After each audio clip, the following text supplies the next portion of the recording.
aku sebagai umat Muslim, aku sendiri bangga bisa negara Indonesia kedatangan seorang paus.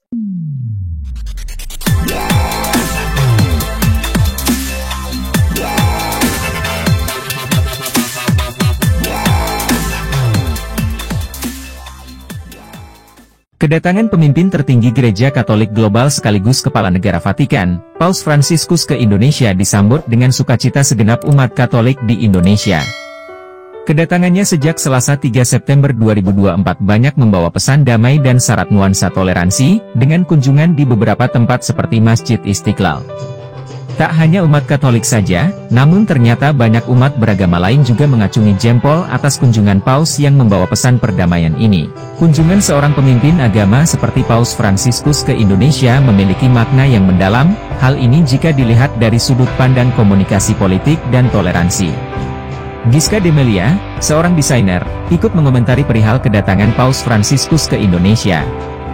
Menurutnya, kunjungan Paus ke Indonesia dapat dilihat sebagai bentuk pengakuan dan penghargaan terhadap Indonesia sebagai negara dengan populasi Muslim terbesar di dunia, yang juga memiliki pluralitas agama. Aku melihatnya itu sangat bangga ya, karena Indonesia itu kedatangan pertama beliau di Asia. Aku lihatnya Paus Fransiskus ini adalah sosok yang sangat humble.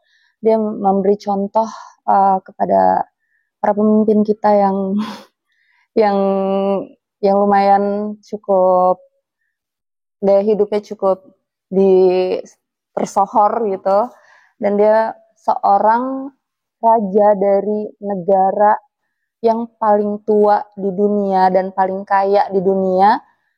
Dia bisa tidak menggunakan fasilitas yang bisa dia dapetin, kayak naik private jet atau mobil mewah untuk transportasi dia ke mana, kayak ke istana presiden. Dia tetap naik mobil biasa, duduk di depan, kaca dibuka. Itu menurut aku sebagai jadi contoh buat kita semua agama. Menurut aku ini benar-benar luar biasa ya, karena seorang paus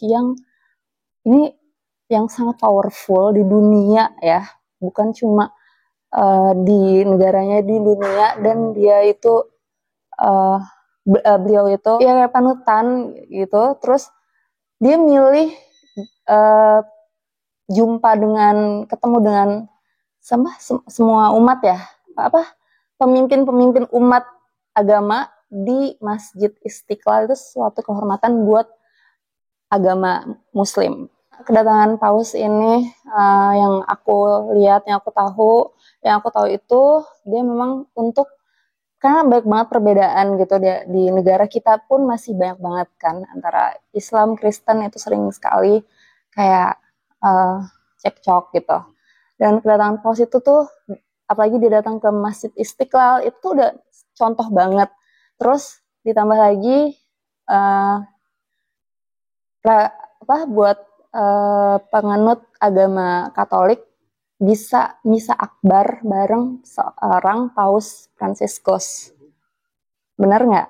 Itu jadi kayak pasti suatu kebanggaan juga dong buat warga negara Indonesia, buat orang-orang yang beragama Katolik di Indonesia. Dari beliau membuka kaca selama perjalanan, dan dada-dada buat rakyat Indonesia, itu menunjukkan bahwa dia nyaman berada di Indonesia karena Indonesia itu negara yang aman. Dampak positifnya banyak. Selain dampak positif, kita juga bangga. Aku sebagai aku sebagai umat Muslim, aku sendiri bangga bisa negara Indonesia kedatangan seorang Paus Fransiskus. Ini sebagai toleransi kita harus saling menghormati dalam semua agama gitu. Karena agama itu cuma cara kita yang berbeda, tapi Tuhan kita tetap sama. Terima kasih sudah datang dan memilih Indonesia menjadi salah satu negara kunjungan pertama di Asia. Dan doanya untuk Paus Fransiskus, semoga panjang umur, selalu sehat, karena jarang sekali ada pemimpin yang humble seperti beliau. Terus harapannya ya kita semua manusia harus saling toleransi.